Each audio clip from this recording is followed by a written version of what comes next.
Hi, everyone. Welcome to the Ames Public Library, both in person and online, for this program, part of the 2025 History Lecture Series brought to you through a partnership with Ames Public Library and Ames History Museum. I'm Kathy Cooney, an Adult Services Librarian here at APL. The library's mission is to connect you to the world of ideas, which we do through diverse and inclusive resources and programs like tonight's event. For those of you here in person, this room has an induction loop for the benefit of hearing aid users. Just switch your hearing aid to T. We also have a hearing assistance device we can lend you for the evening. Just let me know if you'd like to use that. For those with us virtually, we've enabled live captioning. If you're not seeing captions, turn them on by clicking the CC Live Transcript button in your Zoom menu bar and choose closed captioning. Today's session is being recorded and will be posted to the History Museum's YouTube channel after the event. And you can find the link to that video and a list of suggested reading relating to tonight's theme if you want to learn more at amespl.org/historylectures. We will have time for questions at the end. On Zoom, please put them in the chat or Q&A. If you're here, we're going to bring the microphone around, and we request that you ask your question into the microphone so that the recording and the folks on Zoom can hear it as well. With that, I'll turn it over to Casey.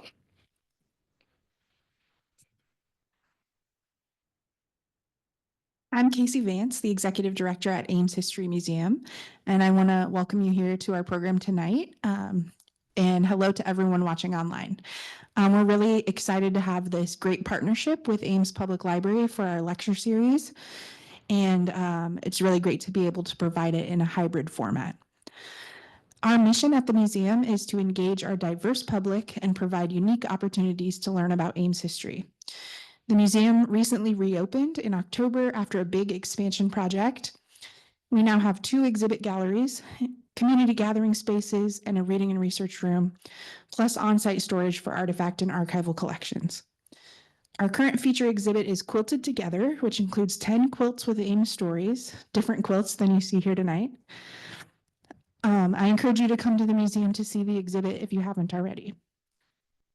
Tonight's lecture is the second in a series of 4 lectures this spring. You can pick up a card to save the date for the other 2 lectures. And please visit our website, ameshistory.org, for more information about upcoming events, current exhibits, and museum membership. And now I'll pass the mic to Kathy Speck to introduce our speaker this evening. We really are going to let Charlotte talk at some point. We really are. And I'm so pleased to introduce Charlotte. She has been a longtime Ames resident, and she got her degree in home economics. But like many of us, that particular major didn't necessarily unfold in her career. So her career took many turns. She taught at the high school level and later taught adult education classes that were offered at Ames High School. Some of you might remember that adult ed program.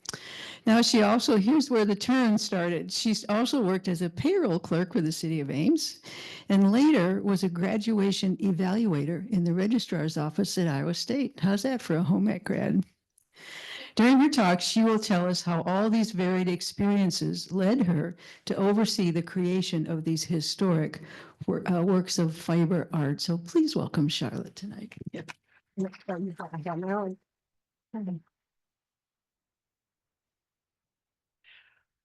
Well, you know a little bit about me from what Kathy said. I'd like to know a little bit more about you.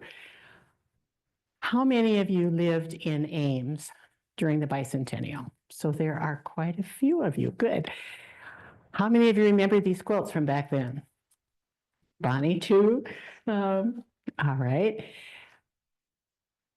This one hung for a long time in this library in the old north entrance up on the high on the wall for quite a few months after it was done, leading up to the Bicentennial.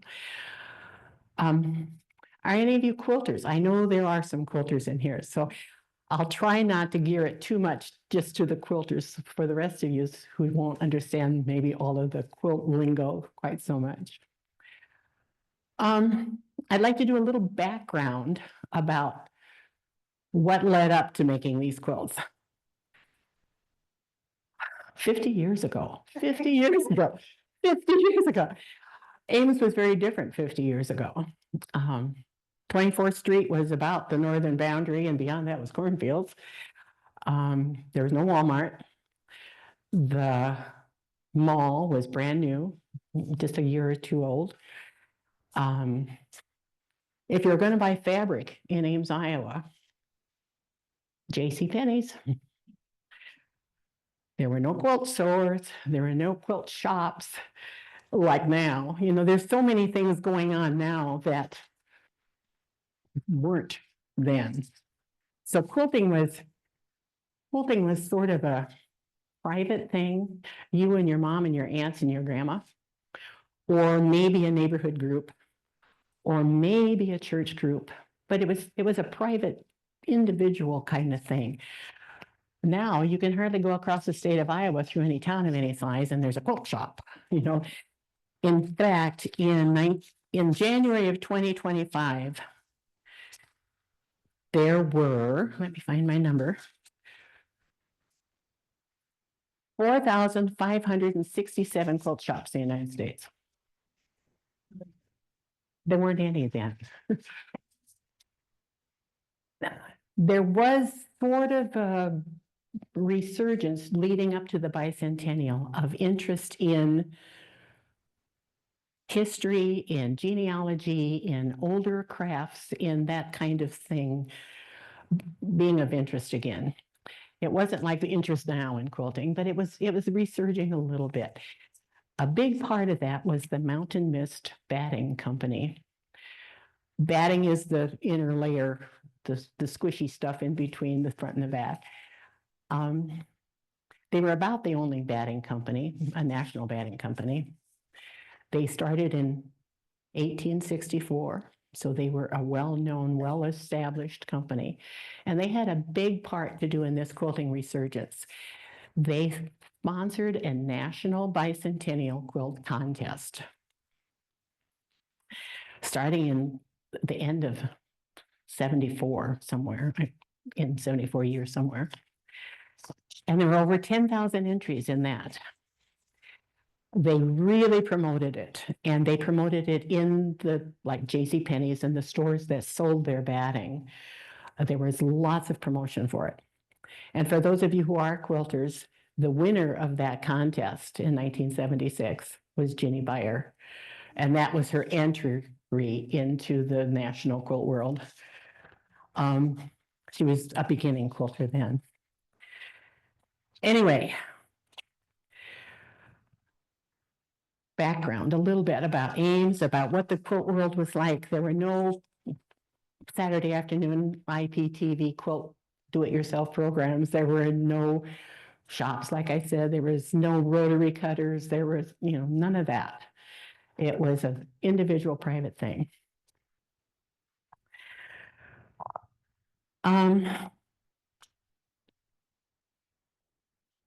Let's talk about this one. Let's go on and talk about the quilts. In the fall of 1974, I found myself through a series of convoluted events teaching an Ames adult ed course in beginning quilting. I hadn't quilted all that much myself. I had sewn a lot. I did a lot of research before I taught that class. But it was sort of my beginning into this quilt world too. And I learned a lot from my students, as much as they learned from me, probably more so. I had been reading about some community quilts nationally, some people who were making community quilts for the bicentennial. I had seen one picture. I had read about a Chicago bicentennial quilt that was being made. I'd read about one of the big cities in California was doing one. Did Ames, Iowa possibly do one? This idea was floating around in here, and I thought, could I get enough people together who would be interested? By that time, I was in my second class of students for this quilting adult ed business, so I had those names of those people, and I knew of a few people who were sewers at least, and who might be interested in trying to put a quilt together. So I wrote a letter to all these people from my class and the people I knew, and Sent them out, this was before email, before internet, before any of that. 10 cents a piece. That's what a stamp cost back then. And I invited them to an organizational introductory talk it through, see if there's any interest meeting, wondering how many people might come. It was here in the library that we met. 17 people came. That was a good start. And we hashed it through and we talked about it and we sat and it lit up. We were on fire. We were going to do this. And many of us knew other people who we might invite. And we even got to that first night talking about what size quilt we were going to make and what size the blocks were going to be and how many blocks there would be and how many people we'd need. How would we finance this? We ended up each putting in $1. 30 people times $1. We had $30 to work with. The blue sashing, by the way, that's Bicentennial blue, the name of that color. The blue sashing and the borders and the back were all bought at one time. Cost a total of $18. You could go into Quilt Connection now and pay $18 for 1 yard of fabric. Anyway, that's a side note. That night we decided it would be 30 blocks. We thought we could probably get 30 people. If you notice, one of the blocks is done by a pair. 2 people collaborated on one of the blocks, so it's actually 31 people. We started that night even talking about what should represent Ames. What should we have on this quilt? There had to be Psy. There had to be the Campanile. Where do you go from there? How many blocks can we think of that we really need to have in this quilt?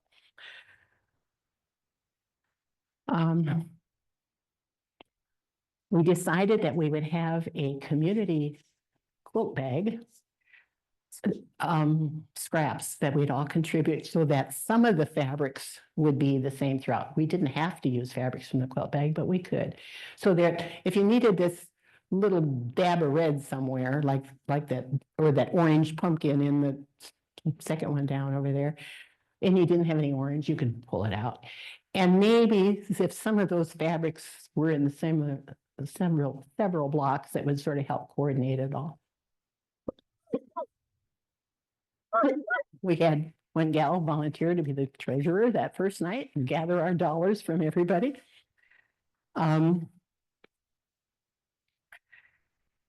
We started this list of what should be on there, and some people that first night already knew what they wanted to do. Most of the people who did a block have some particular connection to what they did.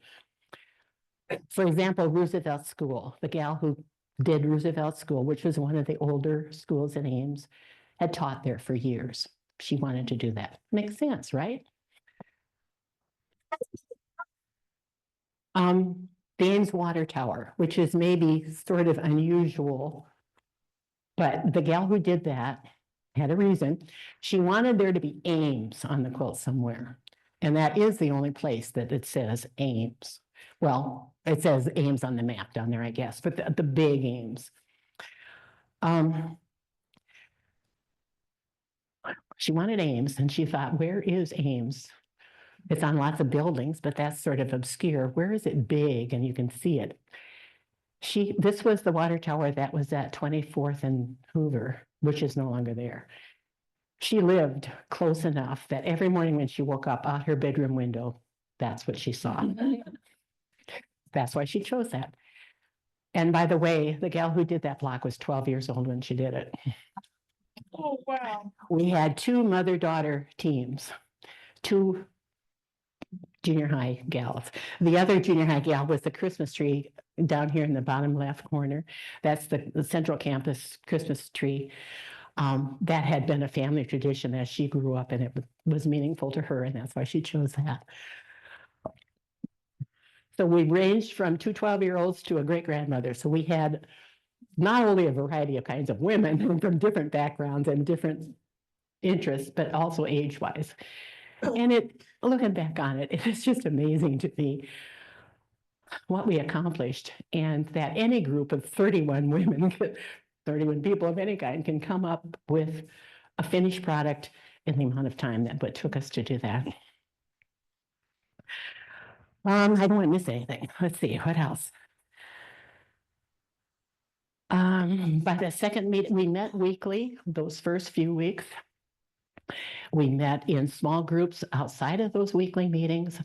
Some of the people were not real artistic. They were worried about drawing up their pattern. And one of the gals, Sally Goodland, who some of you who've been in Ames a long time know that name,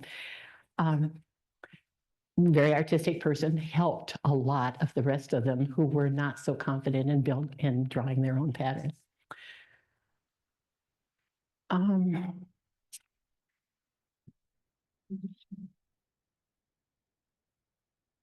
What else about it? Let's see, the water tower I told you about, the Christmas tree, from the time we started, the first letter I sent out was in February of 1975, this organizational letter to have people come, February 75.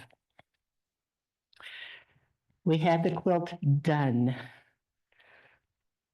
in June of 75, end of May, actually, into June.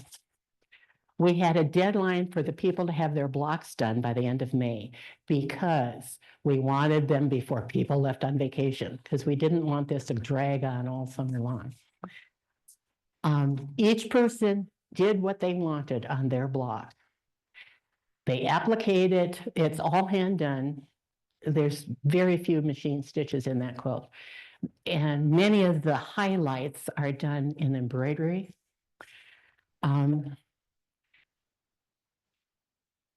Each person signed their quilt in the bottom right corner. So there's a signature on it. And then the whole quilt is more or less signed in the bottom right by the map of Ames. Each person quilted their own block, however they wanted to quilt it, whatever quilting pattern they wanted to use, they were quilted by hand. The whole quilt was done in a quilt as you go method. So this person who did this block did her block on whatever background fabric she wanted to do it on. She appliqued it, she embroidered it, she whatever. It had to be 13 inches finished, so it had to be a little bigger than that, so it had the seam allowances. But 13 inches is what she filled with whatever she wanted to. One of the people donated a bat. We didn't have to buy it. And another gal cut it into 13-inch squares. We cut the fabric for the back into bigger squares.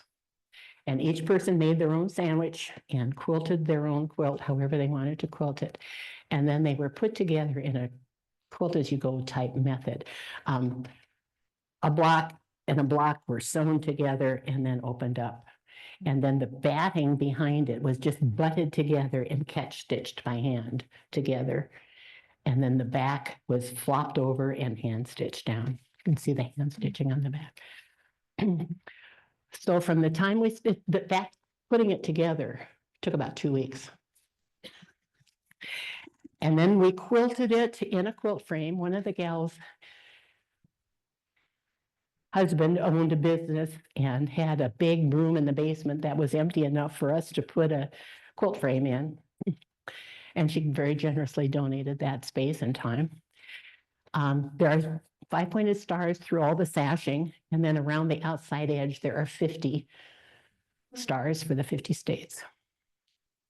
That quilting took about 2 weeks. So from the time I sent the letter out in February until the time it was done was like 3 months and a week. How did we do that? How did we do that?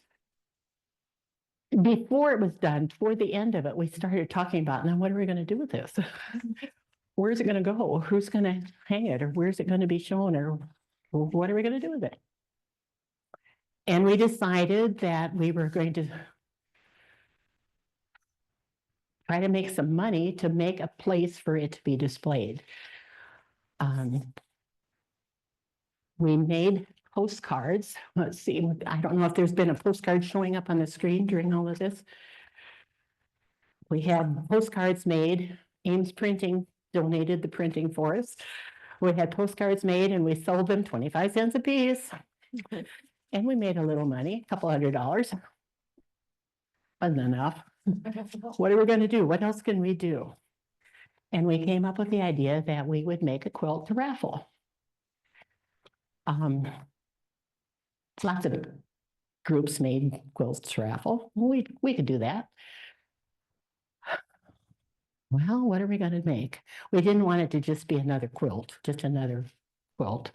We wanted it to be special in some way or other. And so we came up with the idea of the Iowa Star block. Why not? This is the Iowa Star. Okay, the Iowa Star has this big empty square in the middle. How could we jazz that up? What could we do to make it more special?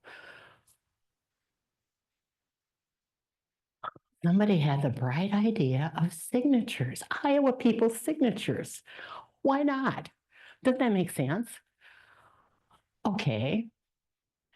So how do you go about getting Iowa people's signatures, especially famous Iowa people? So we started brainstorming of names, first of all, of who we knew that was really famous from Iowa. Like John Wayne, that makes sense. Amy Eisenhower makes sense, you know. Harry Reasoner was on the evening news on CBS every night, and he was one of the first hosts of 60 Minutes on CBS. He's from Iowa. The Gallup poll guy, George Gallup, he's from Iowa. All kinds of famous people once you start making a list. But then how do you go about getting their signatures? We had a committee who's sort of a self-appointed committee, actually, who said, we can go after them. We'll go find them. And the Ames Library was a tremendous, tremendous help. They helped. We never would have made it without them. Some of them we reached through, like Harry Reasoner, through CBS. Some of them we reached through who they were contracted with, like John Wayne, we reached through MGM or whatever company he was contracted with right then. I don't remember for sure which company it was. Harriet Nelson was through her agent. We went through agents. We went through however we could think we could reach them. Okay, so how many quilt squares are we going to have? How many signatures do we think we can get? We had a long list of lots of names. How many of those are going to come back once we sent these names out? You know, how many of those going to come back? Not many, probably. How many of them are even going to reach the people themselves? So we thought, well, we'll start out with 60 for 30 blocks, and we can always send more letters. So let me see, what day was it? About October, about Halloween of 75, we sent out 60 letters. And they started coming back. Oh, I need to backtrack a minute. We sent that middle square with the letter. We cut all those squares, so they actually signed, they touched and signed that piece of fabric. We drew a pencil line around the outside so they would go out into the seam allowance and we'd lose their signature in the seam allowance. Told them to stay within the lines. A couple of them didn't. We asked, oh, and we put squares of freezer paper on the back to stabilize this fabric a little bit more so they could write on it a little more easily. We asked them to use permanent ink. Some of them didn't. Some of them did it in pencil. But we started getting them back. And these people had touched it and had signed it, and they were special. And pretty soon we had 10, 12, 18 back, 20 back, 22, 25, 28, 30, 32 out of 60. I mean, really, it was amazing. But we had only planned for 30 blocks. And so, hey, put another row on the bottom, have 35. Hope you get 35 back. We sat at 33 for a long time. And we thought, well, now what are we going to do? And we thought, well, maybe we can leave the top two blank, or the bottom two corners blank, or put a small Iowa star in those little squares, or, we had multiple ideas. When we got 35. And then we were worried about what's going to happen, whether they have 36 or 38. We got 35 back. We got 35 back out of 60. So then what were we going to do? Some of them were in pencil. We wanted this quilt to last. And what were we going to do? And one of the pencils was so light, it was practically brushed off by the time, it came out of the envelope and got passed around a little bit. And what were we going to do? Several ideas. Some of them said, well, we'll just trace over it with indelible ink. I could do that, maybe. Somebody else's idea, let's make this splash of red in the middle and embroider over them with embroidery floss to make them more permanent. And it makes them more stand out, Well, some people thought, no, that's damaging the original signature. But that is what we ended up doing. Back then I said one of the only major quilt magazines was this Quilter's Newsletter magazine. I, in my ignorant youth, thought, well, I'm just going to call them and see if they have any advice. I mean, there wasn't a quilt shop to go to, or Bonnie Lehman herself answered the phone. She was the editor, the originator. And I had the nicest conversation with her.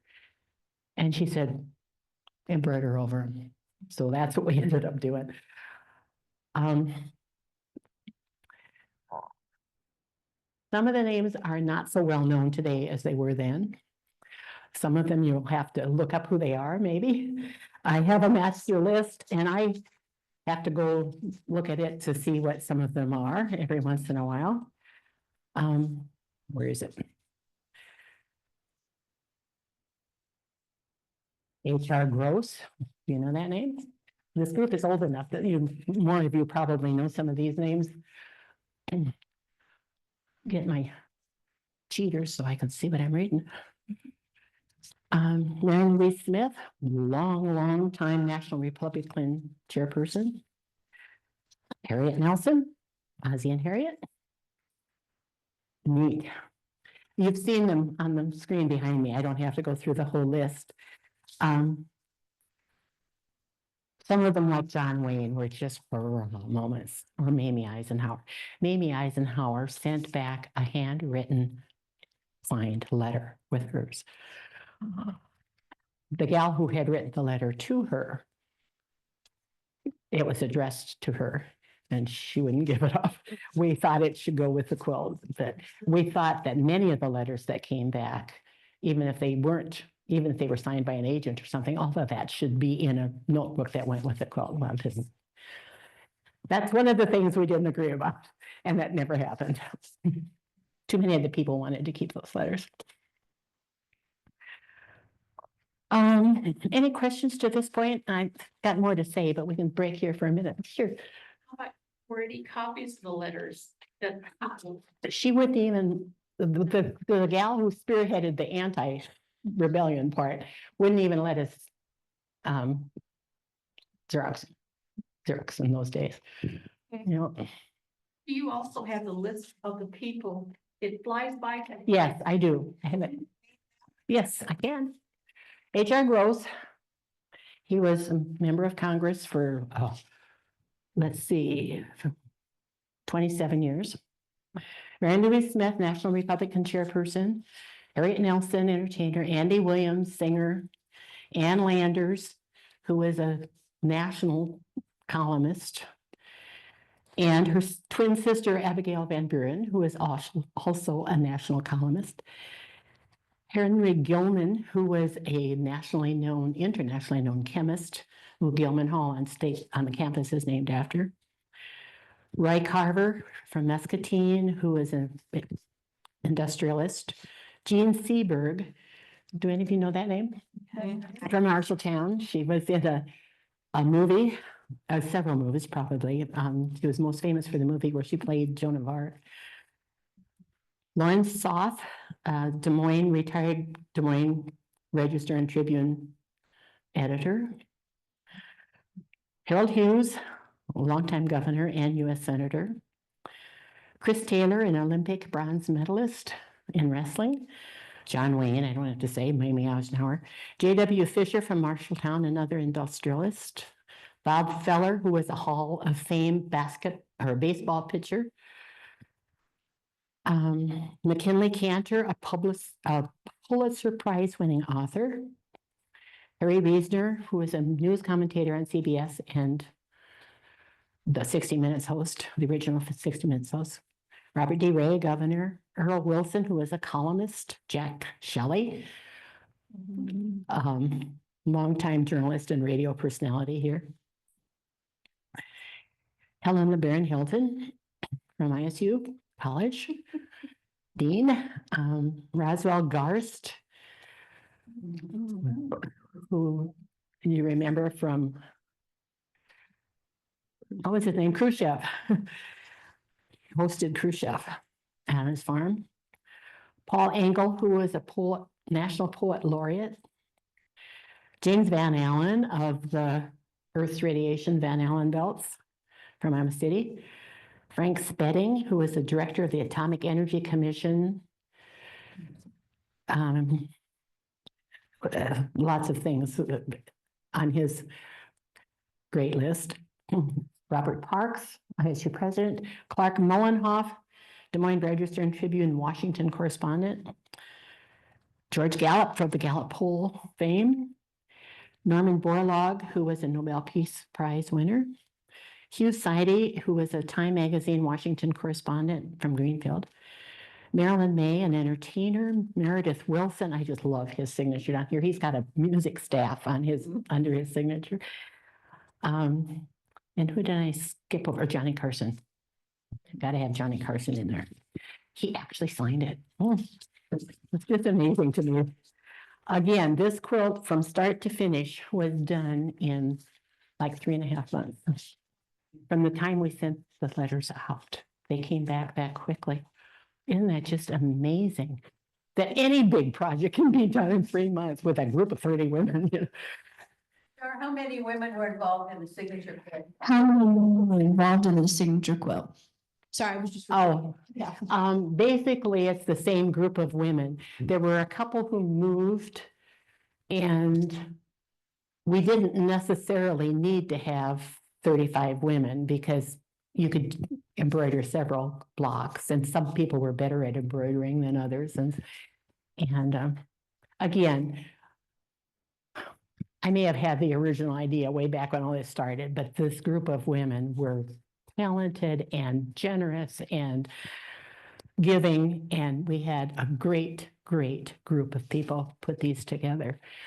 The gal who opened her home to have a month's worth of quilting done on that, or 3 weeks, maybe 3 weeks of quilting done on that.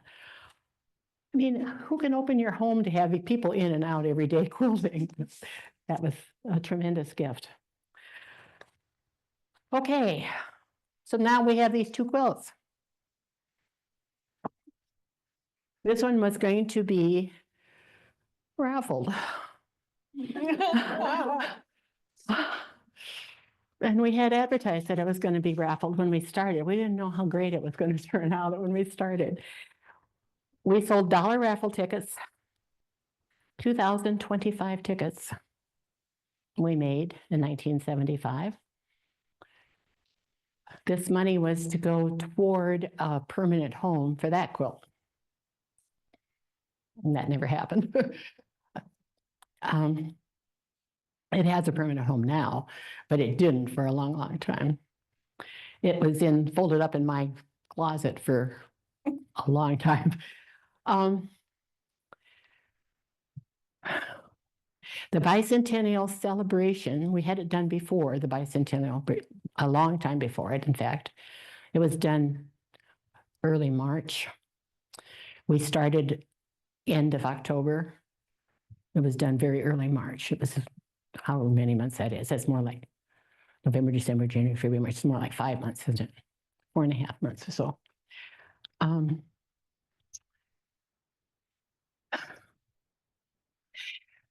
The prize-winning ticket that was drawn at the intermission of the bandshell concert on the 4th of July in Bandshell Park by the mayor of Ames. We had sold these tickets all over the Midwest. We had sold them to aunts in California, and Ames gal won it. And Ames gal won it. Hallelujah. It stayed here. We were so pleased that an Ames gal won it. And she owned it for quite a few years. Cassie, do you know when you got the quilt back? After this, Ellen Skold was her name, and after she died, her daughter donated back to the Ames Quilt Museum. So it came back to Ames. Ellen Skold, S-K-O-L-D.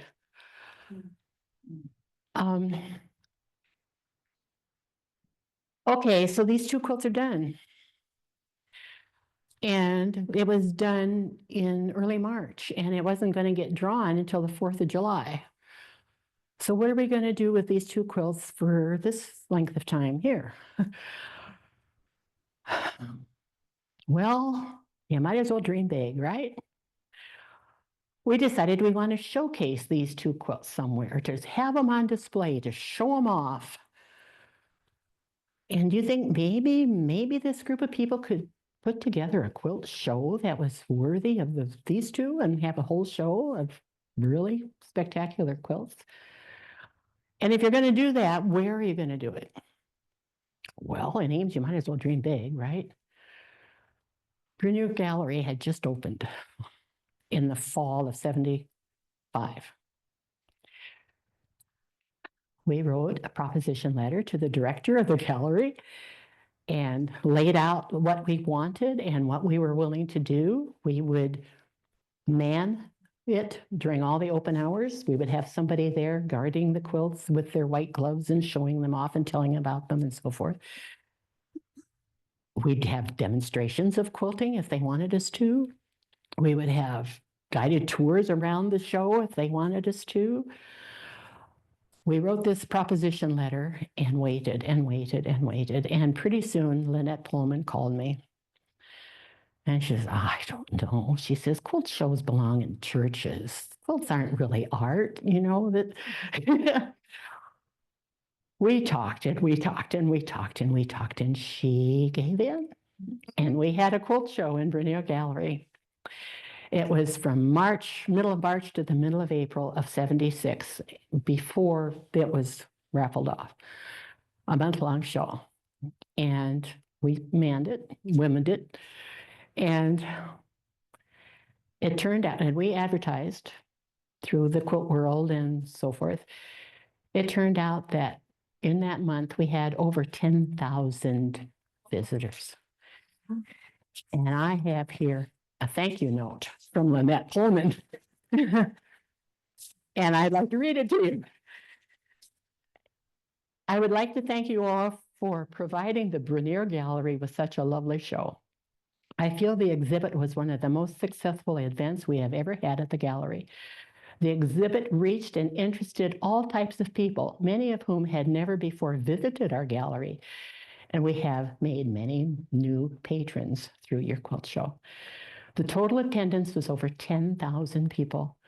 That's quite a record, and one that will be hard to beat. Very few museums or galleries throughout Iowa can boast of an attendance that high over a 3-month period, let alone a 1-month period. It goes on and says, thank you again, blah, blah. That was really a feather. Boy, we felt pretty good about that. Okay, so we had these 3 big projects. And then the quilt was raffled, and then what? We sort of fell apart. We didn't have another big project, and we didn't have someone to step forward and take over leading the group. And I was working full time and I was big as a barn pregnant, and I didn't keep it going. So we were not really a predecessor of the Ames Quilt Guild, which is in Ames now. We were a club way back when that only lasted for a short while. So, but look at our products. More questions? Anybody? Your list of 35 people on your, Oh, it's different? Your list of the 35 people, can you tell who the quilter, do you have that No. the list of names? Or can that Oh. one, can that be brought up on the screen and hold for a couple minutes so we can read down through the names of the quilters who did all this? Oh, I don't know. I don't know. Is there a list in there of all the quilters? Okay. I think that list is this quilt, and most of them are the same, but not exactly the same for that quilt. I have to give kudos for lots of other people out there because like I said, I was working full time, I was pregnant, and there were lots of women who were also working full time, but there were others who were at home and could host gatherings in their homes and so forth. We had a good group of people. Yes. This isn't a big question, but they kept showing the picture of the Graham house. Uh-huh. What was the Graham house? Okay, let me get we did a booklet about the quilt. A paragraph, the quilter wrote this up, a paragraph about the scene and then a paragraph or two about herself. And let me find, let's see, it's number 2, 3, 4, 5, 6, 7. So yeah. it is an old house that was in Campus Town on, let me find it for sure, rather than saying it by, where's the octagon? Is it before or after that? After that.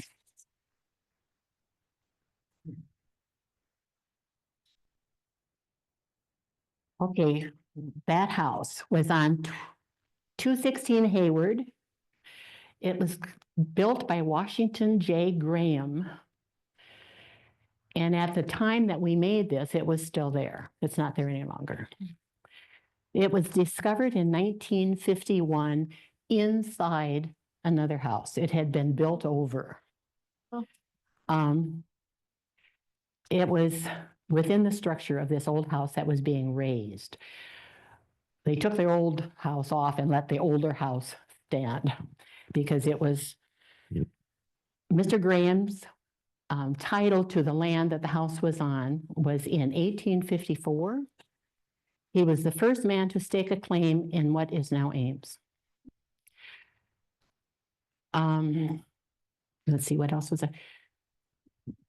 Mr. Graham donated the land for our present Iowa State University and was also instrumental in laying out Campus Town. So that was the Graham house. It's no longer there. It was gone shortly after we made the quilt. There's an apartment house down there full of students. Is that the book with the quilt at the museum? Yes, we do have, the question was, do we have that book? We've actually digitized it so you can see it on our website, and we have reprinted it in a hard copy in our reference library. So if you're ever interested to read more about each block, we've got that at the museum. And I think parts of it have been updated with pictures. Yes, we've updated some of the content, added more information. It's 50 And years with ago, the you know, box. things change in 50 years. This was written by the people who did the blocks. However, the city of Ames printed it for us in their print shop, which was very, very nice. Of course, it didn't hurt that I was working for the city of Ames at the time. And we sold copies of this, but not very many. There wasn't, unless you had the quilt, you know, it wasn't all that much of a moneymaker at the time. Questions, others? Yeah. Char, would you tell about the block that you stitched and a little bit of the background on why you did that I subject? did art in the park, which is 4 down and 2 in.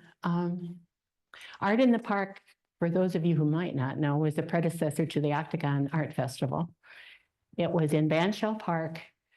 When we did this, I think it was I know it was in the early 70s that they started.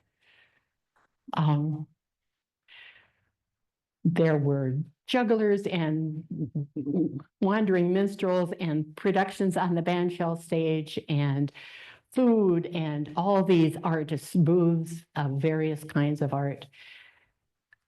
It was in the fall. I chose it because my mother-in-law and I had a booth at the very first Art in the Park. And it was this glorious, fantastic fall day and a tremendous experience. Now it's the Octagon Art Festival. And do you know why the Octagon is called the Octagon? The Octagon House is up there in the middle top. It's no longer there either. The Octagon was built, it was one of the first houses built in Ames. And the Octagon, many, many years later, started in that octagonal house. That was a space they could get and use, and that's where the Octagon Art Center started, and that's why it's called the Octagon. Yes. When we moved here in '82, I know that there was at least one other fabric shop. And there's possibly two, and There was one closed. Sofro. And the reason was that between the women in town and the students, there were a number of people who sewed clothing. Yes. And There so, was Stevenson's in Campustown. yeah, right.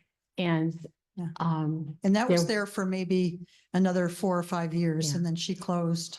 and there was a Sofro in the mall, not when they first opened, but shortly after they opened, there was a Sofro in the mall. There was an Arlen's, which had some fabric in it. It was where Hobby Lobby is now. Before that mall was there, there was an Arlen store there. But it was bought out, it had some fabrics, but it was bought out.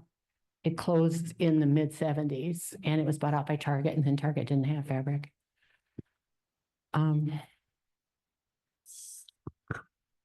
Kathy. I have one, not a question, but a comment from someone online.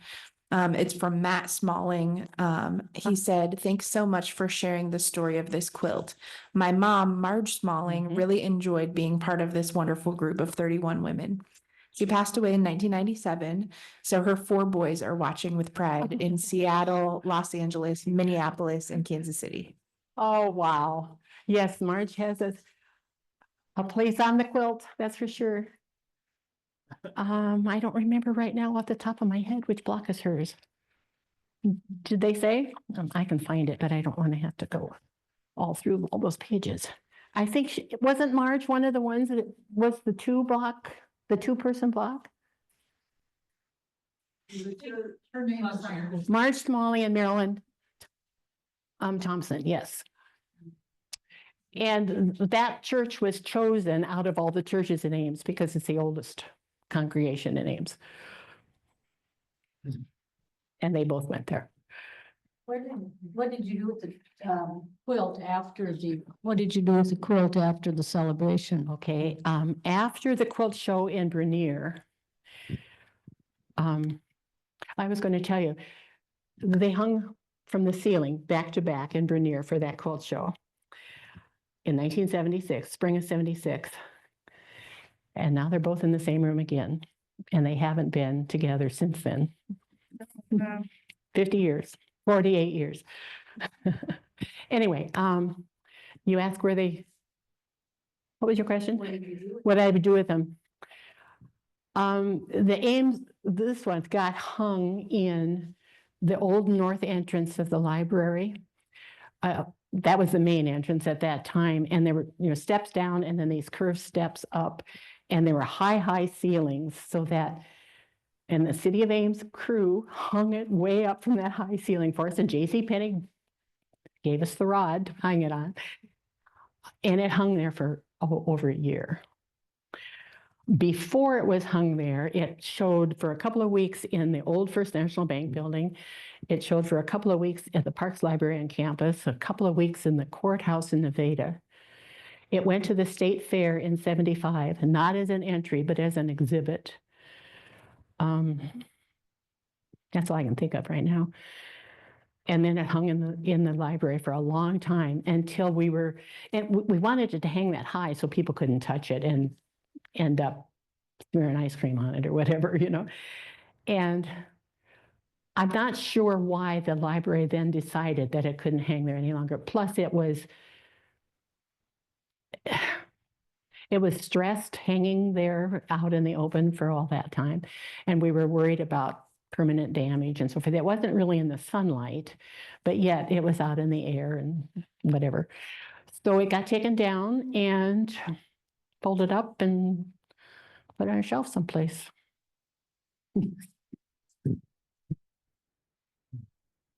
I just want to say hi to the Smallings from the Huntingtons who lived a block over or a street over. Neat, nice, good connections here.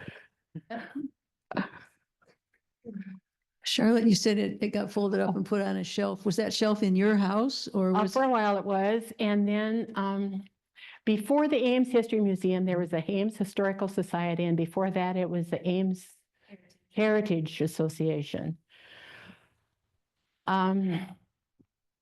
It got donated, I believe it was the Heritage Association. I'm not positive of that.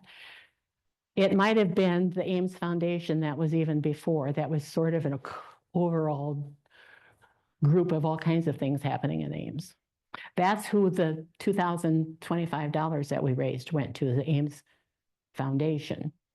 I have a signed letter from Stuart Smith accepting it.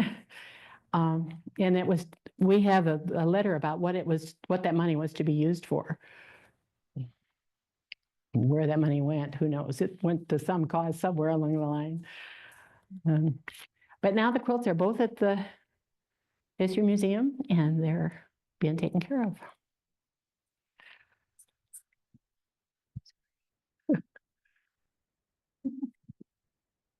What is your favorite quilt show, quilt place in Iowa? Oh, Lord. And who also has the most quilt fabrics to choose from in Iowa? Oh, well, I've been in lots of quilt shops in Iowa. I can't say that I've been in all of them. We've got some good ones. The one here in town has an awful lot of fabric. I don't know that I can come up with a favorite. I really can't. We've got some good ones. That's all I'm going to say. Anybody else?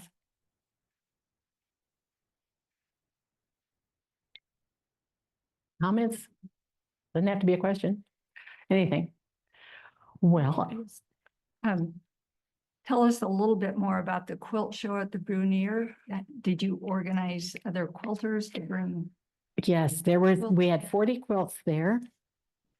The oldest one was Would you hang 1783. on just a second, Char? Let's repeat that question so everyone can Okay. hear it. Where is my?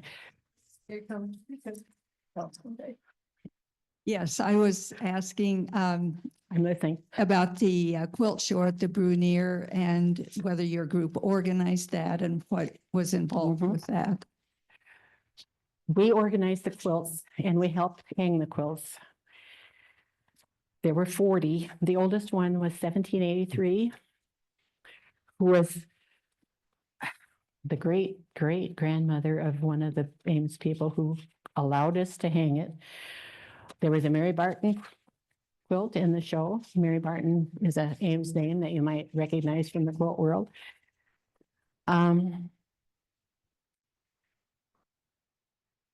There were lots of old quilts, 1860s, 1870s. There weren't many modern quilts then to choose from. So there were lots of old ones. I think the newest one were our two. The newest ones were our two. Yes. I was wondering if there are any sort of unique characteristics or styles or kind of types of quilting that are are found here in Iowa or in the Midwest? I feel like sometimes I've heard about regional patterns or styles that people have. So yeah, just curious about any of those.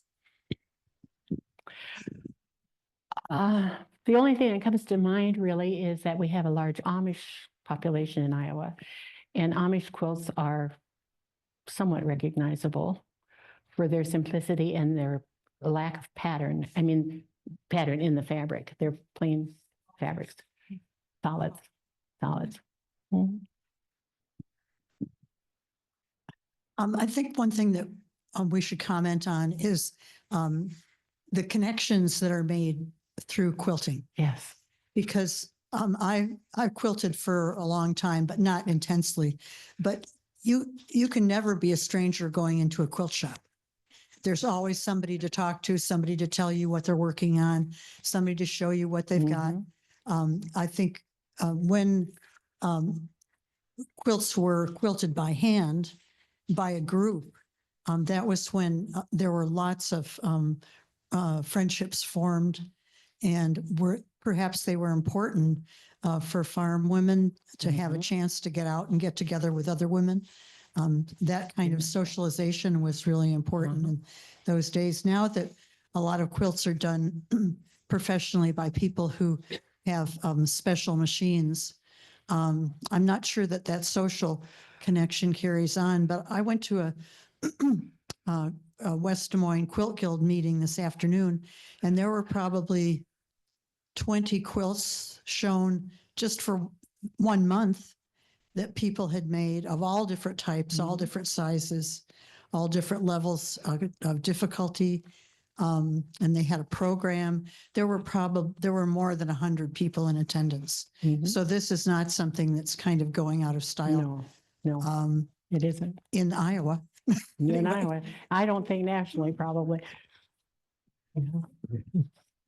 There's lots of programs, there's lots of blogs, there's lots of magazines and books, and it just goes on and on and on. You can immerse yourself in a quilt world and never know it all.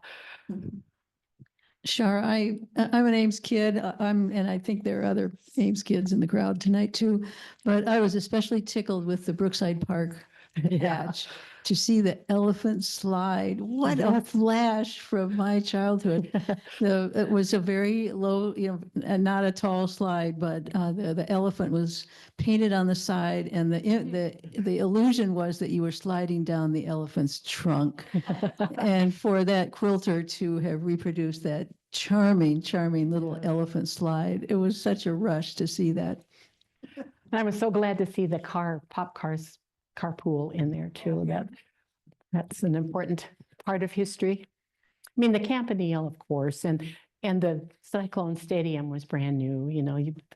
Sure, those are, but some of the lesser known history, like the Cars Pool and the Elephant Slide, it's neat to have those things remembered.